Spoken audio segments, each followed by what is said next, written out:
Thank you for tuning in to the best parenting show on the internet, Post Daily Dose. It's the Post. It's the Post.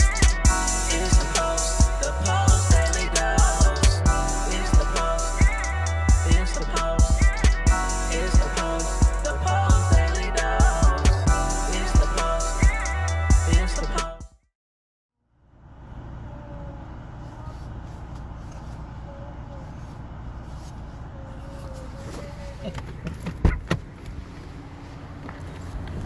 Be right back, buddy. Hey, good afternoon, Facebook family. Welcome to another episode of Post Daily Dose with me, your trusted parenting advisor, faithful guide and servant on the healing journey. What's my name? Big Papa Brian+Post. I don't know if you guys caught that, the little opening, little intro there. It's my little buddy. You know, it's 106 degrees here. It's something so beautiful about children.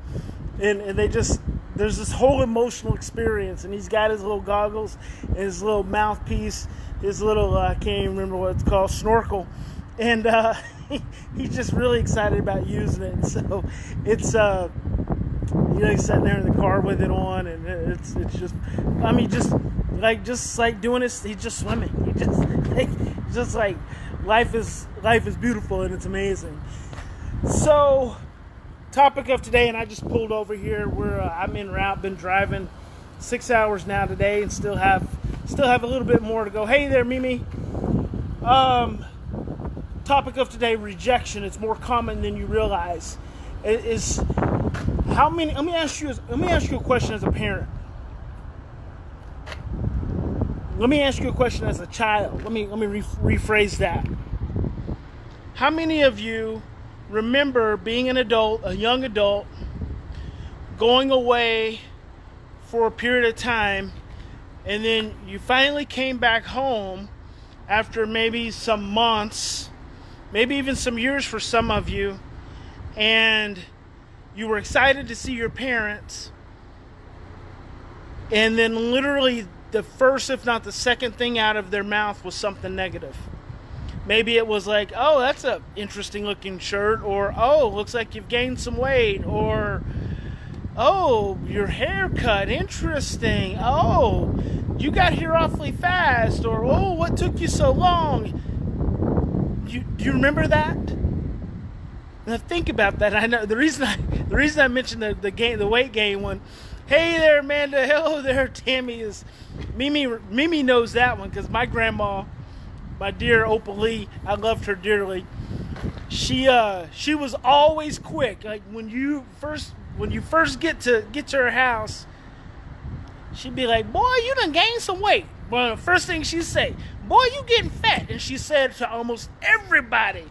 And I know I've got some aunties that were pretty sensitive about those comments, but would just blow it off. Because after all, you're an adult, right? Well, if you had that experience as a child, and most of you not being adopted, most of my parents are not adopted parents, were not adopted as children. If you have that experience as a biological child, Tammy says that was her dad. Yeah, Mimi knows what I'm talking about. If you have that experience as a biological child, and you're not even adopted, and I can't underscore how much adopted children are sensitive, how sensitive adopted children are to rejection, because that's what that comment is. That comment is rejection. It's emotional rejection, and it can be communicated in the least threatening way. But adopted children are sensitive. They are highly sensitive. When I say sensitive, I mean their amygdalas are sensitive to threats. That's what I mean. They have a sensitive stress reaction system, meaning perceived threats get perceived by them in much more heightened ways than people who don't have a sensitive amygdala. Thank you for the 50 stars there, Ashley D. And Mimi says, and Opal Lee did not discriminate. That's right, everybody was fat after you hadn't seen Opal Lee.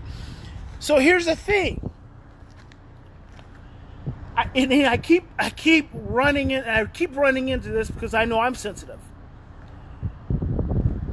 If you haven't seen your child all day long, and the first words out of your mouth when you see them is, "This house isn't cleaned up," or why are you wearing that? Then you are creating a potentially explosive situation. Because if your child is coming to you for love and security, but what they get, in you not meaning that you are doing this in an intentional way, because I know most parents are not, but if what they get from you is rejection and you don't even realize it, then that shuts them down immediately. When I say shuts them down immediately, what I mean is that surges their cortisol. When their cortisol surges, their brainstem gets activated. When their brainstem gets activated, they have a much more, probably a 9 times more likely chance of opening up their earliest rejection blueprints. And then their behavior gets driven from there. So then you wonder why they're agitated, or you wonder why they're shut down, or you wonder why they feel anxious, or you wonder why you're being so sensitive. Well, we set that up from the very beginning. We set it up from the very beginning, and I watch this all the time. It's probably one of the most common, completely what's the word? Completely innocent. One of the most common, completely innocent ways that we set our children up for stressful interactions. I just watched it. That's what made it so fresh and so raw. Is I just watched it with a teenage girl who I know is sensitive. I know she's sensitive. And I know her parent is the most well-intentioned parent. But immediately, within 1 minute, there was rejection. And I'm curious to see, I've got another kid I'm about to deliver home. I'm curious to see if it happens. Saw it happen just yesterday with Miss Edna. You guys know Harold and Ed have been on my team for 15 years. We have an extremely sensitive 16-year-old that lives with us right now. They've been gone for 3 weeks. So she and I, we went and we met them. They were having some lunch yesterday in Crescent City, and we went and met them. And within 5 to 10 seconds, and this Miss Edna, you guys know she knows my stuff. Within 5 to 10 seconds, she made a comment that I could watch my 16-year-old already shutting down and getting agitated. Within seconds. Rejection is so much more common than you understand. Watch your words, watch your body language. And Mama always said, if you don't have anything good to say, don't say anything at all. Isn't it interesting how we forget the power of that when it comes to our children? Your children look to you for more love and acceptance and security and predictability and certainty than they do anyone else in the whole world. And if when they look to you, what they get from you is rejection, not intentionally. Hey, Amanda, thank you for those 50 stars. If what they get from you is rejection, you're already creating a tense exchange, a tense dynamic. You're planting the seeds for a potential explosion later. And then you're going to turn around, you're going to say, Big Papa, but it was unexpected. I didn't do anything. She was just irritable. No. It starts in the small little moments. It's all about the space in between. And rejection is a big one.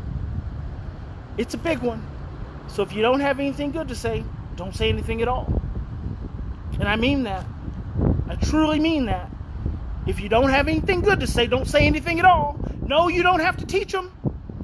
No, you don't have to get them to learn anything. No, you don't have to get them to dress respectfully, or no, you don't have to have them create a situation to where you don't feel any kind of embarrassment. Nope, you don't have to do any of that. All you got to do is say nothing at all until you can have something good to say. And that's how you begin planting the seeds to changing your relationship from a negative one to a positive one.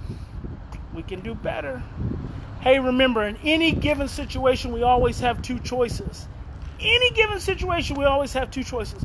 We can continue to react from the same blueprints.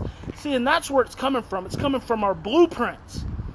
In those initial moments, we can continue to react from our same old blueprints of stress, fear, and overwhelm. Stress, fear, overwhelm, criticism, rejection, shaming, demeaning.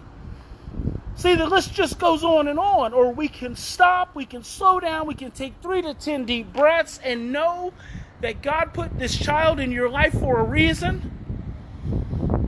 Even though times have been tough and you are stressed out and you are pushed to your max, the good Lord put this child in your life for a reason, because you are capable. Because you are capable, because you are perfectly equipped with everything you need.